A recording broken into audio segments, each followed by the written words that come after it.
good evening. I didn't see you there. Sorry, I was busy off in my laboratory, just studying genetic mutations of pigs with my glasses and my scientific robe and, obviously drinking juice out of a fancy wine glass.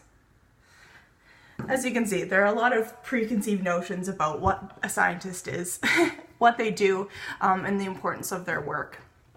I think that's something that's been really interesting coming in to this course and something I've reflected on a lot in the last little while. I think when we first started, I had a lot of fears about someone who has an arts background, who hasn't done science probably since high school, and kind of how unobtainable it would be to be able to start to find scientific evidence and really understand how that could be better used in the field or in policymaking.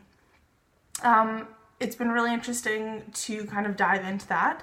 And I think as soon as we started, it became very apparent how many gaps are in policy. I think I always knew that we didn't do a lot of kind of scientific backing up of our maybe like information to the public or policy making or bylaws, and relied a lot more on other jurisdictions for information. But when you start to look at these kind of like high level policies, you begin to see maybe even like how outdated they are, or how much research still needs to be done.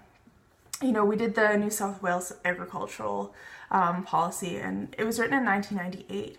And what we know is so much more work and kind of systematic reviews and research and scientific work has been done since 2007, even in the last 10 years.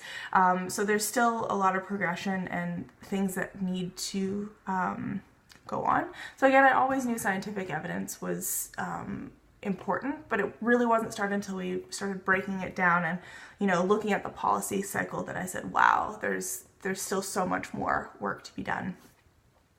I have a few, I think my favorite tool, I really enjoyed Robert Richards' talks. I think he always delivered in such a practical way that I think we can start to really apply into our future careers. And one of the things that we talked about a lot within risk and uncertainty is scenario planning, because there's so much about the future that we don't know, especially in relation to climate change and what that's going to look like. And I think scenario planning says, here are some major factors that might happen, what are some outcomes, and gives us kind of some potentially feasible options on how we're either going to mitigate or adapt to what our future looks like.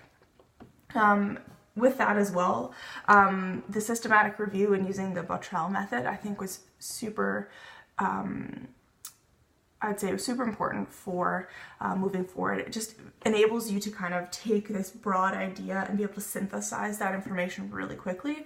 And when you're looking to kind of make evidence as digestible and as quick and accessible for politicians, knowing how to do that is just such an important thing to do. And I think that Part B of the white paper really just enabled us to learn those skills. That was great. I think there'll be a lot of tools that I can take forward into a future workplace, and I hope I do in my career. We've talked about collaboration a lot, and I think that's always been a major theme of the course. And we really start to see it when you're looking at both scientists who have these brilliant research theses or ideas, and politicians who also are very good at their skill, at their trade, and trying to find this kind of balance and place where they can come together and both have a voice and both be heard, I think is going to be the most important thing. We've started to kind of see a lot more of that, even with the life cycle assessment work that I looked at. They're starting to bring things in called discourse theory, where it's a variety of stakeholders coming together to discuss these things. So I think it's going to be really important for evidence to be integrated into policy, and I think more and more tools are going to be made available to kind of a variety of stakeholders.